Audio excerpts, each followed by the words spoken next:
warahmatullahi wabarakatuh.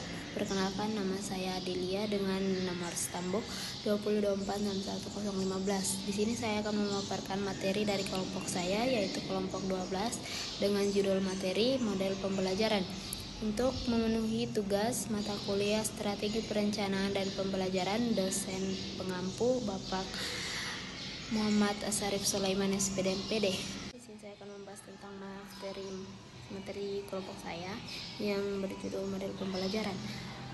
Pendidikan merupakan fondasi utama dalam membentuk sumber daya manusia yang berkualitas. Seiring dengan perkembangan zaman dan tuntutan globalisasi, sistem pendidikan dituntut untuk tidak hanya mentransfer pengetahuan, tetapi juga membentuk peserta didik yang memiliki keterampilan berpikir kritis, kreatif, mampu bekerja sama, serta mampu memecahkan masalah secara mandiri. Oleh karena itu, pendekatan pembelajaran yang digunakan dalam proses belajar mengajar hanya mampu mengakomodasikan kebutuhan tersebut.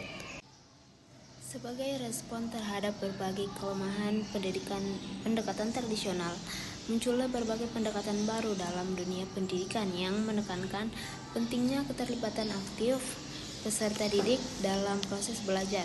Salah satu pendekatan tersebut adalah strategi pembelajaran aktif atau yang biasa kita sebut active learning strategy, yaitu suatu pendekatan yang menempatkan peserta didik sebagai subjek utama dalam proses pembelajaran.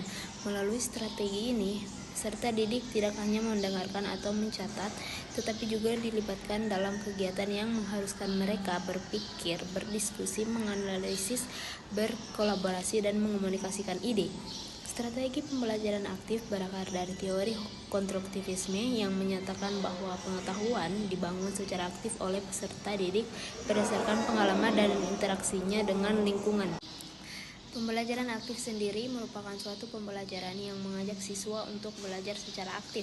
Ketika siswa belajar dengan aktif, berarti mereka yang mendominasi aktivitas pembelajaran. Mereka secara aktif menggunakan otak mereka baik untuk menemukan ide pokok dari materi pelajaran, memecahkan persoalan, atau mengaplikasikan apa yang baru saja mereka pelajari ke dalam suatu persoalan yang ada dalam kehidupan nyata.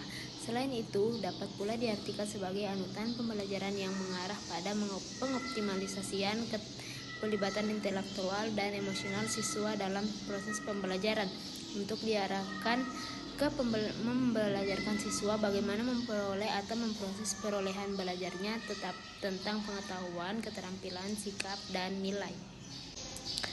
Adapun strategi pembelajaran aktif adalah sebagai berikut. Yang pertama ada Project Based Learning atau PJBL. Pembelajaran berbasis proyek merupakan pendekatan pedagogis yang inovatif yang menghadirkan pengalaman belajar bermakna melalui kegiatan proyek nyata. Strategi ini memungkinkan peserta didik untuk mengembangkan keterampilan kompleks seperti berpikir kritis, kolaborasi, dan pemecahan masalah secara langsung dalam konteks pembelajaran yang autentik. Yang kedua ada diskusi kelompok, yaitu metode pembelajaran diskusi adalah salah satu pendekatan yang melibatkan interaksi aktif antara siswa dan guru atau antara siswa untuk membahas suatu topik, pemecahan masalah, atau mencari solusi bersama.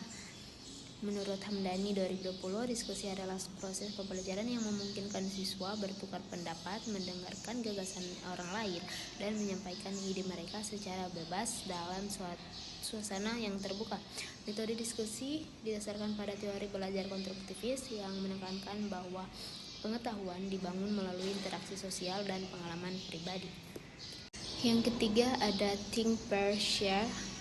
Model pembelajaran Think, Pair, Share merupakan salah satu dari pembelajaran kooperatif yang paling sederhana, yang melibatkan siswa secara aktif belajar dalam suasana kelompok untuk pemecahan masalah, belajar, dan memiliki rasa tanggung jawab terhadap pembelajarannya sendiri dan juga pembelajaran orang lain.